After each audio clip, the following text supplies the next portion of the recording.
Hello good morning students.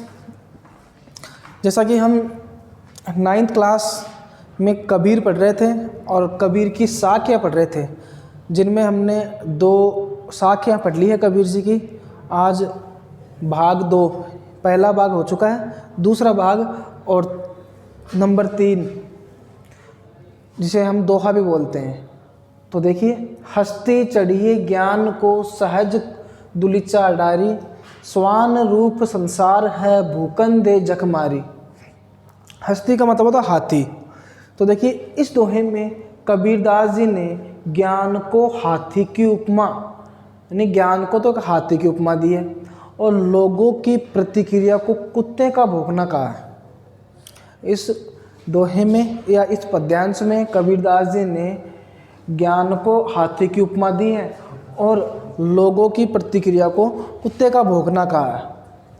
Kabirdas ji कहते हैं कि मनुष्य को ज्ञान रूपी हाथी पर सहज साधना रूपी आसन बिछाकर सवारी करनी चाहिए।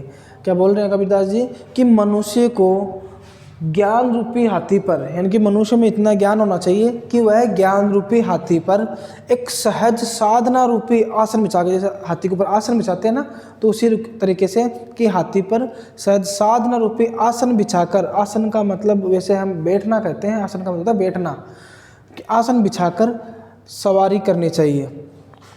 छीटाकशी करने वाले लोग भौंकते हुए कुत्ते के समान हैं, उनकी परवाह नहीं करनी चाहिए, वे थोड़ी देर बाद झक कर अपने आप चुप हो जाएंगे।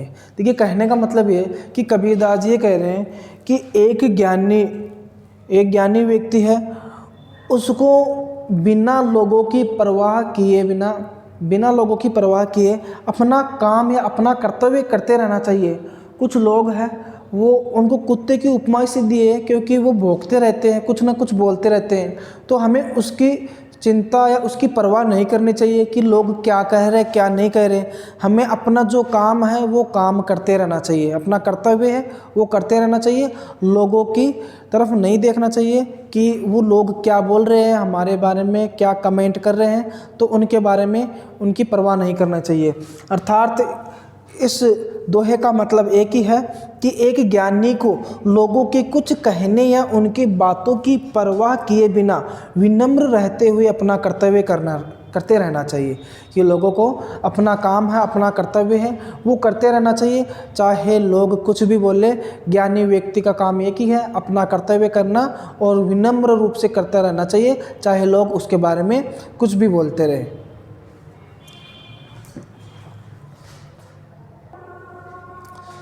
आगे देखिए,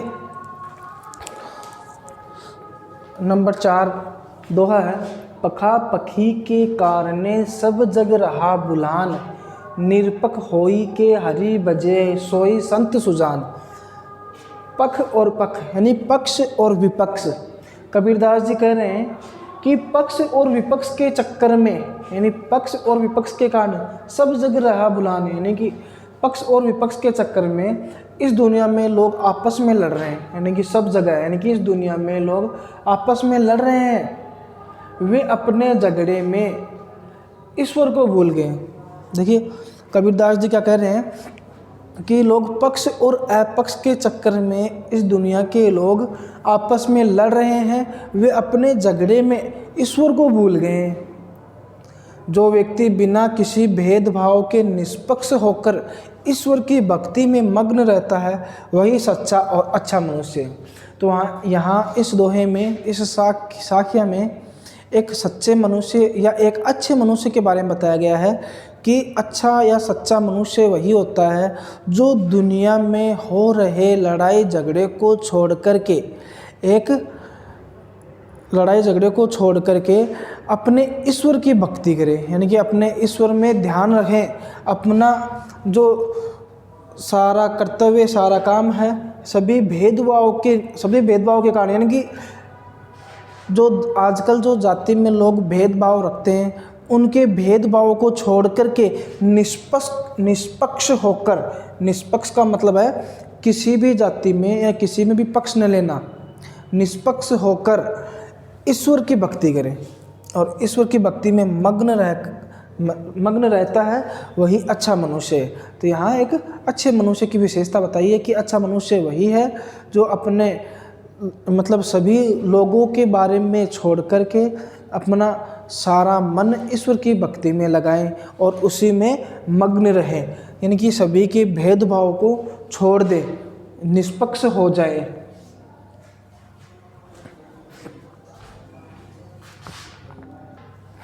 आगे देखिए 5वां दोहा है, हिंदू मुआ राम कही मुसलमान खुदाई, कहे कबीर सो जीवता जो दूही के निकटी न जाए। हिंदू, देखिए आजकल लोग सभी धर्म और जाति के भेदभाव में उलझे हुए हैं। सभी लोग धर्म में और जाति में भेदभाव रखते हैं, इनमें उलझे हुए हैं। तो कबीरदास जी कहते हैं कि हिंदू राम नाम जपते हुए और मुसलमान खुदा पुकारते सारा जीवन बिता देते हैं। कि हिंदू तो राम का नाम जपते हुए और मुसलमान खुदा का नाम जपते हुए पूरा जीवन बिता देते हैं। उसे जीने का सही अर्थ मालूम नहीं होता, उसे जीने का सही अर्थ मालूम नहीं है। वो हिंदू राम नाम और मुसलमान खुदा करते पूरा जीवन तो निकाल देते हैं, लेकिन उसे असल में जीवन जीने का सही अर्थ मालूम नहीं हो पाता। तो कबीरदास जी के अनुसार जो मनुष्य अपने आप को इन दोनों से दूर रखता है उसी का जीवन सार्थक है। इन दोनों से दूर रखने का मतलब है कि दोनों में भेदभाव न रखे, दोनों में भेदभाव न करे, दोनों को एक ही समझे। तो कबीरदास जी के अनुसार मतलब वो ये कहना चाह रहे हैं कि मनुष्य अपने आप को इन दोनों से दूर रखता है उसी का जीवन सार्थक है, उसी का जीना सार्थक है। उनका कहने का मतलब ये है कि वो जाति और धर्म के नाम पर भेदभाव न रखे, दोनों को एक ही समझे, दोनों में भाईचारा समझे, तभी उनका जीवन सार्थक है। अर्थात जाति व धर्म के भेदभाव को खुद से दूर रखता है वही जीवन का अर्थ समझता है। तो यहाँ कबीरदास जी ने बहुत ही अच्छी बात कही है कि एक मनुष्य वो अपना पूरा जीवन भेदभाव में, जाति धर्म के भेदभाव में, छुआछूत में, इनमें निकाल देता है। वो असल में एक जीवन क्या है उसका अर्थ नहीं समझ पाता। इसलिए कबीरदास जी ने उन मनुष्यों के बारे में कहा है कि उसी मनुष्य का जीना सार्थक है जो मनुष्य इन दोनों से दूर रहें और दोनों को एक ही समझे, एक ही माने। इसलिए कहा है, इसका भावार्थ क्या होगा कि जो मनुष्य जाति व धर्म के भेदभाव को खुद से दूर रखता है वही जीवन का अर्थ समझता है। अर्थात धर्म और जाति के भेदभाव को दूर करना। इस पंक्ति का आशय यही है कि जाति और धर्म के भेदभाव से खुद को दूर रखना। तो यहाँ कबीरदास जी ने हिंदू और मुस्लिम इन दोनों के बारे में ये नहीं बोला कि हिंदू राम नाम मत जपो और मुसलमान खुदा के बारे में मत बोलो, ये नहीं कहा। उन्होंने ये कहा है कि दोनों एक दूसरे में भेदभाव मत रखो, दोनों एक दूसरे को एक ही मानो, भाईचारा मानो और जो भेदभाव है उसको दूर करो। तो आज हमारे 5 दोहे पूरे हो गए हैं और बाकी जो बचे हुए हम अगले वीडियो में पूरा कर लेंगे। धन्यवाद।